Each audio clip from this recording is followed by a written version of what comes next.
Hello guys, welcome back to our channel.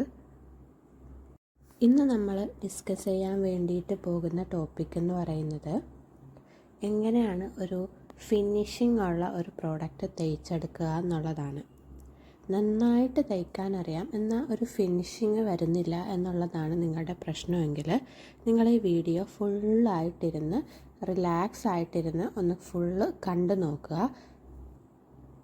നിങ്ങൾക്ക് stitching and cutting videos ആണോ വേണ്ടത്, അല്ല ഇതേപോലെ എങ്ങനെയാണ് സെയിൽ ചെയ്യേണ്ടത്, എങ്ങനെയാണ് ഓർഡേഴ്സ് എടുക്കേണ്ടത്, എങ്ങനെയാണ് ഒരു പെർഫെക്റ്റ് പ്രൊഡക്റ്റ് നമ്മൾ ഉണ്ടാക്കിയെടുക്കേണ്ടത് എന്നതിനെക്കുറിച്ചുള്ള വീഡിയോസാണോ വേണ്ടതെന്ന് ഒന്ന് കമൻറ്റ് ചെയ്യാം കേട്ടോ.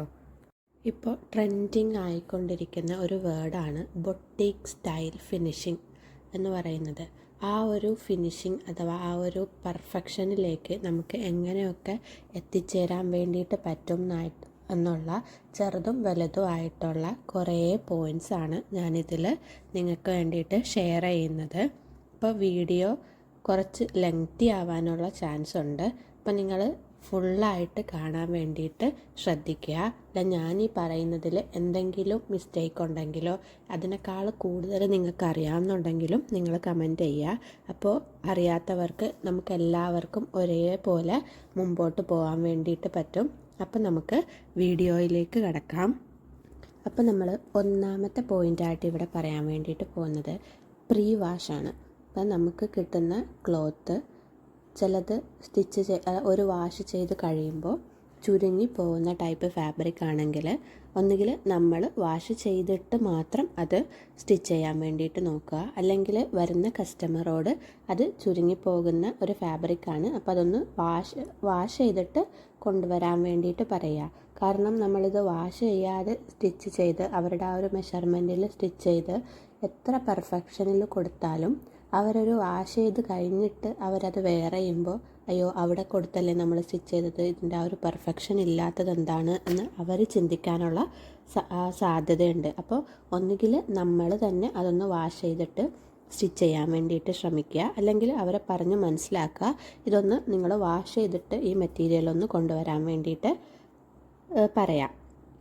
ഇനി അടുത്തതായിട്ട് നമ്മൾ പറയാൻ വേണ്ടിയിട്ട് പോകുന്നതെന്ന് പറഞ്ഞാൽ ക്വാളിറ്റി ലൈനിങ് യൂസ് ചെയ്യുക എന്നുള്ളതാണ്. അതായത് നമ്മളോട് ഫുള്ളായിട്ട് കസ്റ്റമൈസ് ചെയ്തോ എന്ന് പറഞ്ഞ് തരുന്ന ഒരു പ്രൊഡക്റ്റ് ഉണ്ടാവുമല്ലോ, അതിന് വേണ്ടിയിട്ട് നമ്മൾ യൂസ് ചെയ്യേണ്ട ലൈനിങ് എന്ന് പറയുന്നത് നല്ല ക്വാളിറ്റി ഉള്ള ലൈനിങ് തന്നെ ഉപയോഗിക്കാൻ വേണ്ടിയിട്ട് നമ്മൾ ശ്രമിക്കുക. അതിലൊരു ലാഭം ഉണ്ടാക്കാൻ വേണ്ടിയിട്ട് ഒരു 20 രൂപക്കൊക്കെ കിട്ടുന്ന ലൈനിങ് നമ്മൾ ഉപയോഗിക്കരുത്. കാരണം അത് ഒരു വാഷിങ് കഴിയുമ്പോൾ ആ ലൈനിങ് പിഞ്ചിപ്പോവും. അപ്പോൾ നമ്മുടെ ആ ഒരു ഡ്രസ്സിൻ്റെ ഒരു ലുക്ക് തന്നെ പോകും. കസ്റ്റമൈസ് ചെയ്ത് കൊടുക്കുന്ന ഡ്രസ്സിങ്ങിൻ്റെ ലൈനിങ് നമ്മൾ നല്ല ക്വാളിറ്റി ഉള്ള ലൈനിങ് വാങ്ങിക്കാൻ വേണ്ടിയിട്ട് അതല്ലെങ്കിൽ യൂസ് ചെയ്യാൻ വേണ്ടിയിട്ട് ശ്രദ്ധിക്കണം. ഇനി നമ്മൾ പറയാൻ വേണ്ടിയിട്ട് പോകുന്ന ടോപ്പിക്ക് ഞാൻ എല്ലാ വീഡിയോസിലും പറയുന്ന ഒരു കാര്യമാണ് അയൺ ചെയ്യുക എന്നുള്ളത്. നമ്മൾ 2 രീതിയിൽ അയൺ ചെയ്യും. ഒന്ന് പ്രസ്സിങ് ആണ്, മറ്റത് അയണിങ് ആണ്. പ്രസ്സിങ് എന്ന് പറയുന്നത് നമ്മൾ ഈ കുറച്ച് അധികം വിലയുള്ള ഒരു അയൺ ബോക്സ് ആണ്, നമ്മൾ സ്റ്റീമറാണ് അത് എല്ലാവരുടെ അടുത്തും ഉണ്ടാവണം എന്നില്ല. അപ്പോൾ നമ്മുടെ അടുത്തുള്ള അയൺ ബോക്സ് വെച്ചിട്ടും നമുക്ക് ഈ ഒരു മെത്തേഡ് ഈ ഒരു പ്രോസസ്സ് ചെയ്തെടുക്കാൻ വേണ്ടിയിട്ട് പറ്റും. അപ്പോൾ ഈ അയൺ ചെയ്യുന്നത് എന്തിനാണെന്ന് വെച്ചാൽ നമുക്ക് ആ ഒരു പെർഫെക്ഷൻ കിട്ടാൻ വേണ്ടിയിട്ടാണ്. അപ്പോൾ ആദ്യം നമ്മുടെ അടുത്ത് വരുന്ന ഫാബ്രിക് നമ്മൾ മാർക്ക് ചെയ്യുന്നതിന് മുന്നേ കട്ട് ചെയ്യുന്നതിന് മുന്നേ ഒക്കെ നമ്മളിതൊന്ന് അയൺ ചെയ്തിട്ട് എടുക്കണം. ആദ്യം നമ്മൾ ആ ഒരു ഫാബ്രിക് എടുത്തിട്ട് അതിൻ്റെ എല്ലാ ക്രീസസിലും വെച്ച് നല്ല ഒരു 10 സെക്കൻഡ്സ് കീപ്പ് ചെയ്ത് നമ്മളെല്ലാ ഏരിയയും അയൺ ചെയ്തിട്ട് മാർക്ക് ചെയ്തിട്ട് കട്ട് ചെയ്യാൻ വേണ്ടിയിട്ട് ശ്രമിക്കുക. ഇനി നമ്മൾ ആ ഒരു പ്രൊഡക്റ്റ് ഫുള്ളായിട്ട് സ്റ്റിച്ച് ചെയ്ത് കഴിഞ്ഞിട്ടും നമ്മൾ അയണിങ് ചെയ്യണം. അതായത് നമ്മൾ തുടങ്ങുന്നതിന് മുന്നേയും ആ ഒരു ഫൈനൽ പ്രൊഡക്റ്റ് കഴിഞ്ഞിട്ടും നമ്മൾ അയൺ ചെയ്യാൻ വേണ്ടിയിട്ട് ശ്രദ്ധിക്കണം. അത് ആദ്യം നമ്മൾ അയൺ ചെയ്തിട്ട് പിന്നെ ലാസ്റ്റ് അല്ല നമ്മൾ അയൺ ചെയ്യേണ്ടത്. ഓരോന്നും നമ്മൾ സ്റ്റിച്ച് ചെയ്തിട്ട് ഓരോ ലൈന് സ്റ്റിച്ച് എവിടെയാണോ നമ്മൾ സ്റ്റിച്ച് ചെയ്തത് അവിടെയൊക്കെ നമ്മൾ ആ ഒരു 10 സെക്കൻഡ്സ് വീതം കീപ്പ് ചെയ്തിട്ട് അയൺ ചെയ്തിട്ട് നമ്മൾ അടുത്ത സ്റ്റിച്ചിങ്ങിലേക്ക് കടക്കാൻ വേണ്ടിയിട്ട് ശ്രദ്ധിക്കണം. നിങ്ങളിപ്പോൾ വിചാരിക്കുന്നുണ്ടാവും ഈ അയണിങ്ങിൽ എന്താണ് ഇത്ര കാര്യം എന്ന്. പക്ഷെ നിങ്ങൾ ഒരു സൈഡ് അയൺ ചെയ്തും മറ്റേ സൈഡ് അയൺ ചെയ്യാതെയും ഒന്ന് സ്റ്റിച്ച് ചെയ്തിട്ട് നോക്കുക. അതിൽ വരുന്ന ആ ഒരു പെർഫെക്ഷൻ നിങ്ങൾക്ക് മനസ്സിലാക്കാൻ വേണ്ടിയിട്ട് പറ്റും. കാരണം കൈക്കുഴിയുടെ അവിടെയും ഷോൾഡറിൻ്റെ അവിടെയും ഒക്കെ ഈ ഞാൻ പറഞ്ഞ മെത്തേഡിൽ അയൺ ചെയ്ത് സ്റ്റിച്ച് ചെയ്ത് വരുമ്പോൾ ഉള്ള മാറ്റം ആ ഒരു പ്രൊഫഷണൽ ലുക്ക് അല്ലെങ്കിൽ ആ ഒരു കംപ്ലീറ്റ് ചെയ്ത പ്രൊഡക്റ്റിൻ്റെ ലുക്ക് തന്നെ ഒരു വരുന്ന മാറ്റം നിങ്ങൾക്ക് തന്നെ മനസ്സിലാക്കാൻ വേണ്ടിയിട്ട് പറ്റും. ഇനി അടുത്തത് പറയാൻ വേണ്ടിയിട്ട് പോകുന്ന ടോപ്പിക്ക് എന്താണെന്ന് വെച്ചാൽ നമ്മൾ ചൂസ് ചെയ്യുന്ന കളർ ത്രെഡിൻ്റെ കാര്യമാണ്. അപ്പം നമുക്ക് നമ്മുടെ അടുത്ത് വരുന്ന ഒരു ഫാബ്രിക്കിൽ ആ മാച്ചിങ് ആയിട്ടുള്ള ഒരു ത്രെഡ് ഇല്ലെങ്കിൽ അതിൻ്റെ ലൈറ്റർ ഷെയ്ഡിലേക്ക് നിങ്ങൾ പോകരുത്. എപ്പോഴും നമ്മൾ അതിനെ ഒരു ഡാർക്കർ ഷെയ്ഡിൽ ചൂസ് ചെയ്യാൻ വേണ്ടിയിട്ട് ശ്രദ്ധിക്കണം. മാക്സിമം നിങ്ങൾ അതേ കളറിലുള്ള ത്രെഡ് തന്നെ ചൂസ് ചെയ്യാൻ വേണ്ടിയിട്ട് ശ്രദ്ധിക്കുക. ഇനി അത് ഇല്ലെങ്കിൽ ലൈറ്റർ ഷെയ്ഡ് സെലക്ട് ചെയ്യരുത്. കുറച്ചൊരു ഡാർക്കായിട്ടുള്ള ഒരു ഷെയ്ഡുള്ള ത്രെഡ് എടുക്കാൻ വേണ്ടിയിട്ട് ശ്രദ്ധിക്കുക.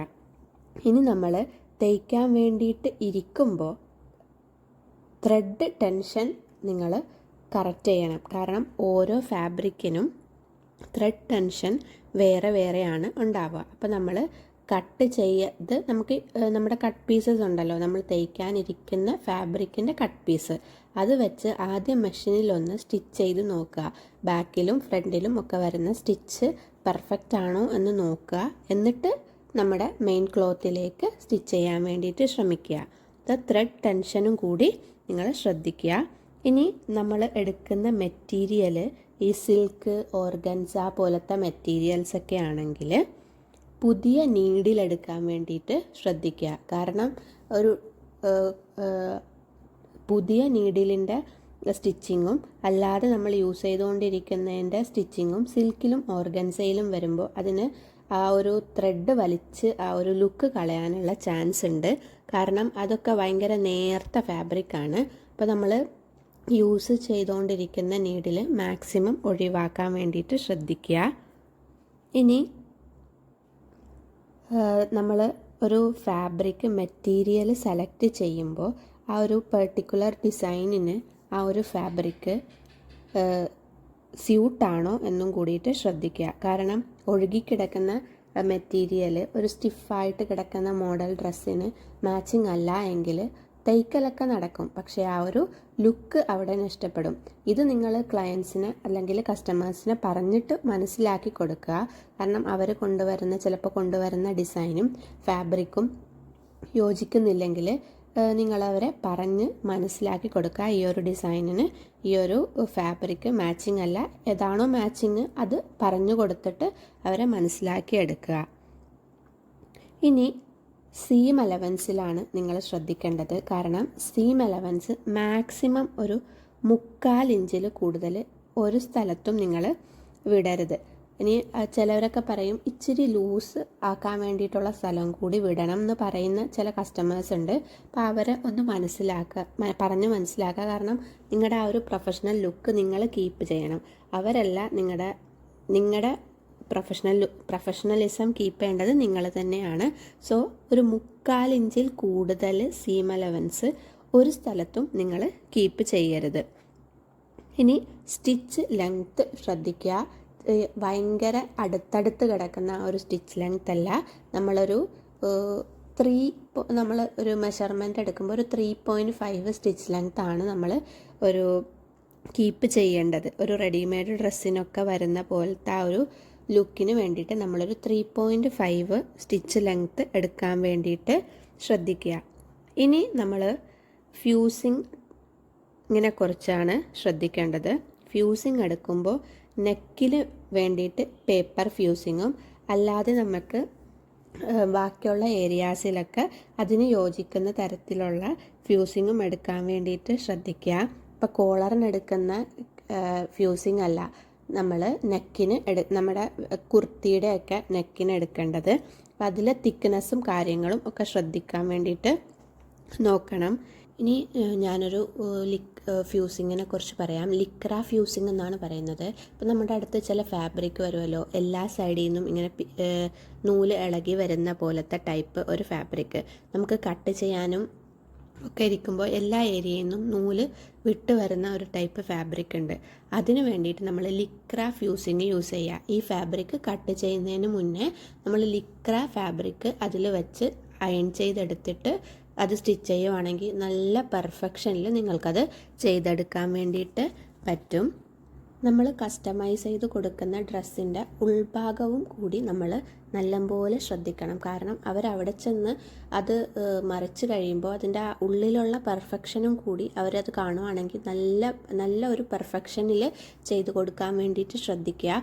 അതിന് വേണ്ടിയിട്ട് നിങ്ങൾക്ക് ഫ്രഞ്ച് സീം യൂസ് ചെയ്യാം, അല്ലെങ്കിൽ ഇൻ്റർലോക്ക് ചെയ്ത് കൊടുക്കുക. അങ്ങനെ എന്തെങ്കിലും ചെയ്ത് അതിൻ്റെ ഉൾവശം നല്ല പെർഫെക്റ്റ് ആക്കി എടുക്കാൻ വേണ്ടിയിട്ട് ശ്രദ്ധിക്കണം. ഈ ഫ്രഞ്ച് സീം നമ്മൾ ചെയ്യുന്നത് ആദ്യം നമ്മൾ ഫ്രണ്ടിൽ വെച്ച് തേച്ചിട്ട് അതിനെ അകത്തോട്ട് മടിച്ച് അതേപോലെ തന്നെ ചെയ്തെടുക്കുന്നതാണ്. ഞാൻ ഇതിനെക്കുറിച്ച് ഒരു വീഡിയോ നേരത്തെ അപ്ലോഡ് ചെയ്തിട്ടുണ്ട്. ഒരു ഫ്രോക്ക് ചെയ്യുന്നതിൽ ഞാൻ കാണിച്ചിട്ടുണ്ട്. കാണാത്തവർ ചെന്ന് അതൊന്ന് ചെക്ക് ചെയ്താൽ മതി എന്താണ് ഫ്രഞ്ച് സീം എന്നുള്ളത്. പക്ഷേ ഈ ഫ്രഞ്ച് സീം ചെയ്ത് കൊടുക്കുന്ന പ്രശ്നം എന്താണെന്ന് വെച്ചാൽ കുറേ സമയം എടുക്കും അത് ചെയ്തെടുക്കാൻ വേണ്ടിയിട്ട്. അപ്പോൾ നമുക്ക് ആ ഒരു അതിന് വേണ്ടിയിട്ടുള്ള ഒരു എമൗണ്ടും കൂടി ആഡ് ചെയ്യേണ്ടി വരും. അപ്പോൾ സമയമില്ലെങ്കിൽ നിങ്ങൾ ഇൻ്റർലോക്ക് ചെയ്തെടുക്കുക, അല്ലെങ്കിൽ ഫ്രഞ്ച് സീം ചെയ്തെടുക്കാൻ വേണ്ടിയിട്ട് ശ്രദ്ധിക്കുക. പിന്നെ നമ്മൾ സ്റ്റിച്ച് ചെയ്ത് കഴിയുമ്പോൾ തന്നെ ആ ഒരു വശത്തുള്ള എക്സ്ട്രാ ത്രെഡ്സൊക്കെ നമ്മൾ കട്ട് ചെയ്തെടുക്കണം. ഈ കാണുന്ന വശത്തല്ല, എല്ലാ വശത്തുള്ള എക്സ്ട്രാ ത്രെഡ് നമ്മൾ അപ്പം തന്നെ ട്രിം ചെയ്തെടുക്കാൻ വേണ്ടിയിട്ടും കൂടി ശ്രദ്ധിക്കുക. കുറിച്ചാണ് പറയാൻ വേണ്ടിയിട്ട് പോകുന്നത്. നമ്മുടെ ഹെമ്മിങ്ങിലുള്ള പെർഫെക്ഷനും നമ്മുടെ പ്രൊഡക്റ്റിന് കാര്യമായിട്ട് ആ ഒരു ലുക്കിനെ ബാധിക്കാറുണ്ട്. കാരണം നമ്മൾ ഈ ഒരു ഫ്ലെയർഡ് ഡ്രസ്സ് ഒക്കെ തയ്ക്കുമ്പോൾ അതിൻ്റെ ആ ഒരു എഡ്ജസ് മടക്കി തയ്ക്കുമ്പോൾ അതിലൊക്കെ ചുളിവ് വരുന്നത് കാണാം. ഇതൊന്നും വരാത്ത രീതിയിൽ നമ്മൾ സ്റ്റീം ചെയ്തിട്ട് വേണം അതൊക്കെ സ്റ്റിച്ച് ചെയ്യാൻ വേണ്ടിയിട്ട്. അത് കറക്റ്റായിട്ട് എല്ലാ വശവും ഒരേപോലെ നമ്മൾ ഫോൾഡ് ചെയ്തെടുക്കുമ്പോൾ ആ ഒരു ചുളിവും കാര്യങ്ങളും ഒന്നും വരത്തില്ല.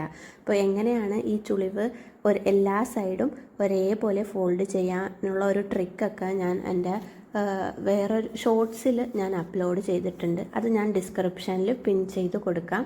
അതൊന്ന് കയറി ചെക്ക് ചെയ്ത് നോക്കിയാൽ മതി കേട്ടോ. അപ്പോൾ നമ്മൾ സൈഡ് സ്റ്റിച്ച് ചെയ്തിട്ട് എഡ്ജസ് ഫോൾഡ് ചെയ്ത് തയ്ക്കുമ്പോൾ താഴത്തുകൂടെ ആ ഒരു ത്രെഡ് ആ ഒരു മടക്കി തയ്ച്ച ആ ഒരു ഇതൊന്നും കാണാൻ വേണ്ടിയിട്ട് പറ്റത്തില്ല. അപ്പോൾ ആ ഒരു ലുക്കിൽ തന്നെ, നല്ല പ്രൊഫഷണൽ ലുക്കിൽ തന്നെ നിങ്ങൾക്ക് ഡ്രസ്സ് ചെയ്തെടുക്കാൻ വേണ്ടിയിട്ട് പറ്റും. അപ്പോൾ ഞാൻ ഏറ്റവും കൂടുതൽ അല്ലെങ്കിൽ ഏറ്റവും ഇമ്പോർട്ടൻ്റ് ആയിട്ട് ഞാൻ പറയുന്ന ഒരു കാര്യമാണ് സ്റ്റീമിങ് ചെയ്യുക എന്നുള്ളത്.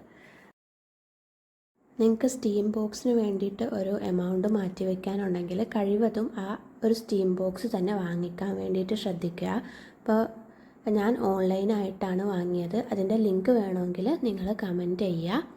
അപ്പോൾ ഞാൻ തയ്യൽ മെഷീനിലേക്കാളും കൂടുതൽ സമയം സ്റ്റീം ബോക്സ് തന്നെയാണ് യൂസ് ചെയ്യുന്നത്. കാരണം ആ ഒരു നമ്മുടെ ഫ്രണ്ടിൽ പ്ലീറ്റ്സ് വരുന്ന മോഡൽ ഡ്രസ്സിനൊക്കെ സ്റ്റീം ചെയ്തിട്ട് സ്റ്റിച്ച് ചെയ്യുമ്പോൾ നല്ല ഒരു പെർഫെക്റ്റ് ലുക്കാണ് വരുന്നത്. നമ്മൾ അയൺ ചെയ്ത് നമ്മുടെ നോർമൽ അയണിങ് മെഷീൻ വെച്ച് ചെയ്യുന്നതിനേക്കാളും നല്ലൊരു പെർഫെക്റ്റ് ലുക്ക് തന്നെ ഇതിന് വരുന്നുണ്ട്. ഇപ്പോൾ അയൺ ബോക്സും സ്റ്റീം ബോക്സും തമ്മിലുള്ള ഡിഫറൻസ് കാണിച്ചുകൊണ്ടുള്ള വീഡിയോ വേണമെന്നുണ്ടെങ്കിലും നിങ്ങളൊന്ന് കമൻറ്റ് ചെയ്യുക.